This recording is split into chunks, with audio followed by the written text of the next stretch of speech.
Hi friends, welcome to my channel Archana ముచ్చట్లు. So చాలా days అవుతుంది కదా లాంగ్ వీడియోస్ అప్లోడ్ చేయక. అంతే అండి, మనం లాంగ్ వీడియోస్లో వెనకాలే ఉంటామని తెలుసు కదా మీకు. సో మేము చాలా డేస్ తర్వాత మా అత్తమ్మ వాళ్ళ ఇంటికి వెళ్తున్నాం. మా అత్తమ్మ వాళ్ళ ఇద్దరిది ఒకటే ఊరు అని చెప్పాను కదా, మా మేనత్తల్లి. సో అక్కడికి వెళ్తున్నాం అనమాట. మా అక్క ప్రెగ్నెంట్ ఉంది. సో చూసేద్దాం, చాలా రోజులు అవుతుంది వెళ్ళక అని వెళ్తున్నాం. అదేంటో మేము వెళ్ళినప్పుడే బస్సు టైంకి అస్సలు దొరకదు. అదే మా మమ్మీ డాడీ వెళ్తే మాత్రం వెంటనే దొరుకుతుందంట. అదేంటో నన్ను వెయిట్ చేపియాలి బస్ స్టాండ్లోని కావచ్చు. బస్సులు టైంకి అస్సలు రావండి. మేము 11కి వెళ్తే 12:31 అయింది బస్ దొరికే వరకు. మేము అక్కడ వెళ్ళే వరకు 2:33 అయింది. ఇంకొచ్చే వరకు నైట్ 8 అయింది. సో అసలు ఈ బస్సులతో పెట్టుకోలేమండి. ఫ్రీ బస్ ఏమో కానీ అసలు చాలా లేట్ అవుతుంది బస్సెస్ కోసం. సో మేము వెళ్తుంటే మా చిన్నబాబు అక్కడ వేరే సీట్లో కూర్చున్నాను, మేము ఇక్కడ వేరే సీట్లో కూర్చున్నాను అనమాట. సో ప్లేస్ కూడా లేదు. అంటే క్రిస్మస్ సీజన్ కదండి. సో చాలామంది ఎక్కారనమాట.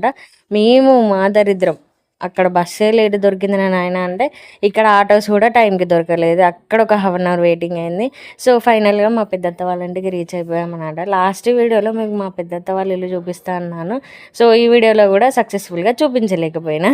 సో మేము వచ్చామని మా అక్క మా కోసం ఛాయ్ పెట్టింది. వాళ్ళు ఆ రోజే అప్పాలు చేశారన్నమాట. సో ప్రెగ్నెంట్తో ఉంది అని చెప్పాను కదా మా అక్క. ఇప్పుడు 9 మంత్స్, డెలివరీకి దగ్గరలో ఉంది. మా అక్కకి మంచి హెల్దీ బేబీ బాయ్ పుట్టాలని మనస్ఫూర్తిగా బ్లెస్ చేయండి. సో ఎందుకు అని అంటే, ఫస్ట్ పాప మా అక్కకి, సో తర్వాత బాబు పుట్టాలని చెప్పి బ్లెస్ చేయండి అని అంటున్నా. ఈ పక్కన ప్లేస్ కూడా మా అత్తమ్మ వాళ్ళది, కారు కూడా మా అత్తమ్మ వాళ్ళదే. అండ్ అంటే ఫ్యూచర్లో ఇక్కడ ఇల్లు కడదామని చూస్తున్నారు. సో అందుకే అదంతా క్లీన్ చేయించారన్నమాట. తను ఎవరో గెస్ చేయండి సరదాగా. మా డాడీ వాళ్ళ అమ్మమ్మ అన్నమాట. సో రీసెంట్గా మా నాన్నమ్మ చనిపోయింది కదా, వాళ్ళ అమ్మ అన్నమాట. మా నాన్నమ్మ చనిపోయే వరకు కూడా తనే మా నాన్నమ్మకి అన్నీ చూసుకుందన్నమాట. సో పాతకాలం ఉన్న వాళ్ళు చాలా స్ట్రాంగ్ అండి. మా చిట్టి తల్లి చూడండి ఎంత క్యూట్గా తాగుతుందో టీ. చిన్నపిల్లలకి టీ తాగేయద్దు అని చెప్పి మళ్ళీ కామెంట్ సెక్షన్లో కామెంట్ చేయకండి, ఎందుకంటే కొంచెమే తాగిందన్నమాట. సో ఇట్స్ టైమ్ టు మా చిన్నత్త వాళ్ళ ఇంటికి వెళ్తున్నాం అన్నమాట. ఒక 1/2 కిలోమీటర్ అలా ఉంటుంది. మా చిన్నబాబుకి ఎక్కడికి పోయినా ఈ షాప్స్ కొనివ్వడం, అసలు పిల్లలకి కొనిచ్చేది ఈ షాప్స్లో తినేవి అసలు ఎలా మానిపించాలి అస్సలు అర్థం కావట్లే. సో ఇక్కడే మా అత్తమ్మ వాళ్ళు పోచమ్మ గుడి చూపించాను కానీ అక్కడ బోనాలు వేస్తారనమాట.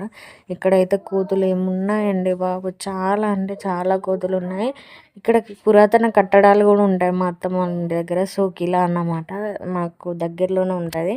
చిన్నత్తకి గార్డెనింగ్ అంటే చాలా ఇష్టం. సో హాఫ్ ప్లేస్ మొత్తం చెట్లకే పెట్టిందన్నమాట. అసలు కూరగాయలు ఉన్నాయి. నేను ఇంకా డీటెయిల్గా చేద్దాం అనుకున్నా కానీ తీయలేకపోయినా. నేను కోతులు అని చెప్పాను కానీ అసలు ఎన్ని కోతులు ఉన్నాయి తెలుసు, ఒక 30-40 కోతుల వరకు ఉండొచ్చు. కానీ అవి గుడ్ నేచర్ ఏంటి అంటే, అవి వెళ్ళిన వాటిని అటు ఇటు వెళ్తున్న వాళ్ళని ఎవరిని ఏమన్నట్లే, వాటి పని అవి చేసుకుంటుంది. సో మేము వెళ్ళామని మా అత్తమ్మ మా కోసం బగారా విత్ చికెన్ చేసింది. టేస్ట్ మాత్రం అదిరిపోయింది. నెక్స్ట్ వీడియోలో మా అత్తమ్మ చికెన్ ప్రిపరేషన్ వీడియో పెడతాను షార్ట్లో. సో తర్వాత మేము ఇక అందరం తినేసాం. మా చిట్టి తల్లి మేము వెళ్తామని అర్థమైందేమో, ఇంకా వెళ్దామని చెప్పి వెంట పడుతూనే ఉంది. సో నేను ఈ షార్ట్లో అప్లోడ్ చేశాను కానీ మా అత్తమ్మ వాళ్ళతోనే సబ్స్క్రైబ్ చేయించామని చెప్పాను అన్నమాట. ఈ వీడియో చూడకపోతే లింక్ పెడతాను, సో చూసేయండి అన్నమాట. అందరూ సబ్స్క్రైబ్ చేసుకుంటున్నారు. నన్ను సబ్స్క్రైబ్ చేసుకున్న 860 సబ్స్క్రైబర్లకి thank you so much. So మా చిట్టి తల్లి చూడండి ఇలా వెంట పడుతుంది, వస్తా అని. తీసుకురావాలనిపించింది కానీ చిన్న పిల్ల కదండి, మాది లాంగ్ కదా, సో అందుకే తీసుకురాలేదన్నమాట. మేమే ఒక 1 డే ఉండేటట్టు వెళ్ళాల్సింది, కానీ అలా ఆధారబాదర వెళ్ళి రావాల్సి వచ్చింది అన్నమాట. సో ఇంకా ఫైనల్గా ఇంటికి రీచ్ అయిపోయాం. మేము వచ్చేటప్పుడు కూడా బస్ దొరకలేదు, ఇక ఆటో మాట్లాడుకుని వచ్చేసామన్నమాట. సో ఈ వీడియో నచ్చితే ఒక లైక్ చేయండి. ఇలాంటి మరిన్ని వీడియోస్ కోసం మన ఛానల్ని సబ్స్క్రైబ్ చేసుకోండి. ఇంకొక 140 మెంబర్స్ అయితే 1000కి రీచ్ అయిపోతాం. సో ఇంకా 140 మెంబర్స్ తొందరగా రావాలని దీవించండి. Thank you for watching. Bye.